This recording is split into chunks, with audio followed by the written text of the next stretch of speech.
I'm not an architect or in any way a town planner, although it's a great interest of mine. But big cities like London, have very largely been shaped by pandemics. We've had all the plague years in the 16th, 15th, 16th, 17th century, and it's quite normal, I'm afraid, to have pretty nasty health emergencies. And then during the 19th century, we had enormous cholera problems solved by wonderful people like the John Snow, which is now a pub actually in Soho, but it's named after John Snow, who actually worked out that it was something wrong with the hygienic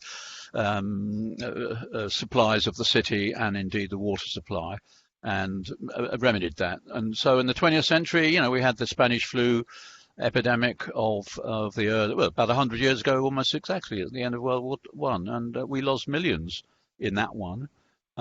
Without sounding horrific about it, I think we've learned a hell of a lot of lessons since then. Science does have a major role in all of this. But Greg, I think the sort of drift of my comments this afternoon is, I think, and we're guilty of it as futurists, we tend to be obsessed with what I would call toys for the boys, gadgets and widgets and so on. There's more to life than that, and there's more to the factors that change lives than simply digital toys. Social attitudes, for example, and I think social attitudes have come very much to the forefront in this particular health crisis. How we relate to each other, or in some cases how we don't. And I think, therefore, to me, looking at it, it's much more of a social and community crisis than it is a healthcare crisis, because it's posed a lot of issues that we hadn't really thought about before. Most people, as you probably know better than I do, most people don't walk around wondering and thinking about how community life is evolving or developing, whereas you people, it's your profession. They just don't think about it as long as the pubs are open, or they can go to a football game, or they can go to their jobs or whatever. They don't think much more beyond that, really. So I think we've got to look at this through the lens of much greater social responsibilities, and not simply say, well, leave it to the scientists, because I don't think that's enough. Now that we all live in an urban world, I know we have in the UK lived in a largely urban society for many, many years, but as you well know, we reached a global tipping point, I think around 2008. And since then, more people have lived in towns and cities around the world than live in the countryside. And they're emptying the countrysides in Asia and so on at the rate of about 70 million people a year.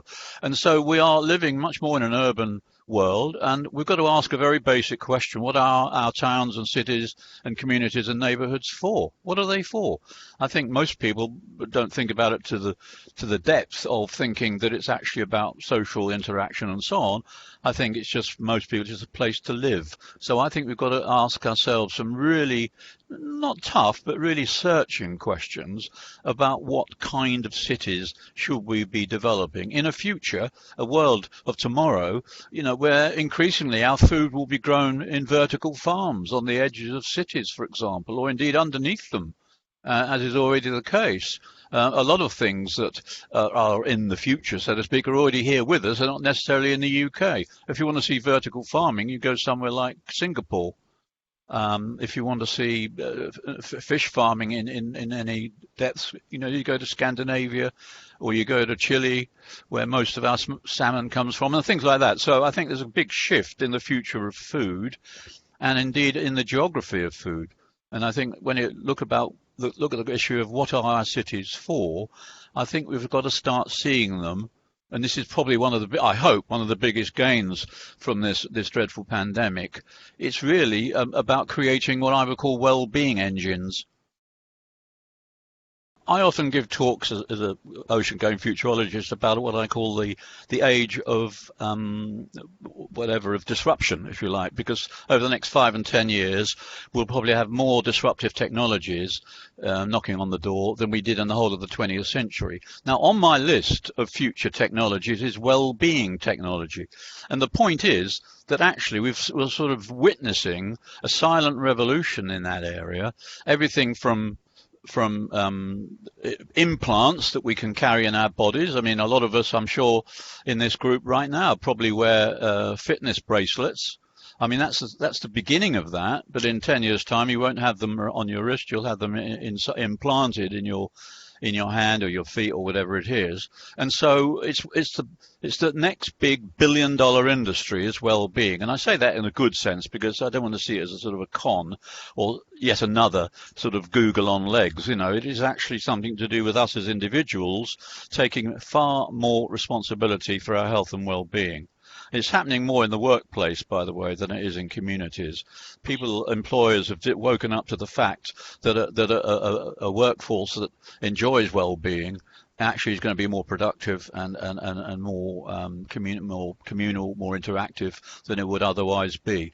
And so I think within the next 10 or 12 years, we're going to see a lot more of concern about well-being, and I think urban design, and I speak here only as a citizen, urban design is going to be absolutely crucial. When you look at things that I find quite interesting, like the concept of the 20-minute neighbourhood, which I know they've pioneered in places like Portland, Oregon, despite their current problems. But also it's very big in Australia, the whole concept of the 20-minute neighbourhood. What is a 20-minute neighbourhood? It's a neighbourhood within which you can get to almost all amenities, from schools to cinemas to grocers and all the rest of it, within 20 minutes, either on feet or on legs. In other words, poaching an idea from George Orwell, who used to say in Animal Farm, 4 legs good, 2 legs bad. Actually, it's basically more like 2 feet good, 2 wheels good. And I think we've got to start thinking that, because it comes down to design in the end. You can't suddenly plonk a load of well-being bits and pieces and gadgets and technologies like bicycles in a city that was built for the car. And so, you know, it's a long haul in that respect. But that's what I believe is an important way forward in order to resurrect community life. Because if nothing else comes out of this pandemic crisis, I hope a greater sense of community will be something that does come out.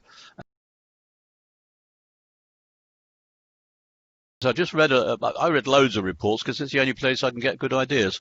And this one looked at the future of locality, of urban life, and it posed 4 scenarios in this case. One was called the rise of the oligarchs.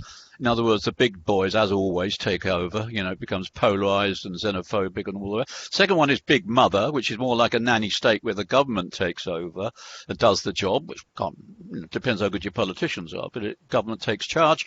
Third one is called Fragile Resilient. In other words, things fall apart, but will out of the chaos come some kind of innovation. And the fourth one, probably the most hopeful, is called Winning Ugly, which is about renewal, but renewal in a sort of uneven sort of way, a bit hit and miss, if you like. So it's those 4. And I think it comes down to a very simple question. How do we move from a them and us approach to what they might call the larger us versus the them and us? Because at the moment, in many parts of the world, I'm afraid we're seeing too much of the them and us and not much of the larger us. And all that blows back into the jobs that you people do, into the designs and the ideas for designing communities and so on.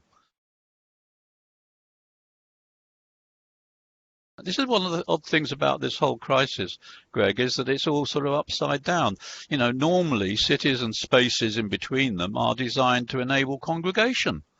And you as designers and town planners spend a lot of thought actually creating opportunities and encouragement for congregation. Now we're doing the opposite.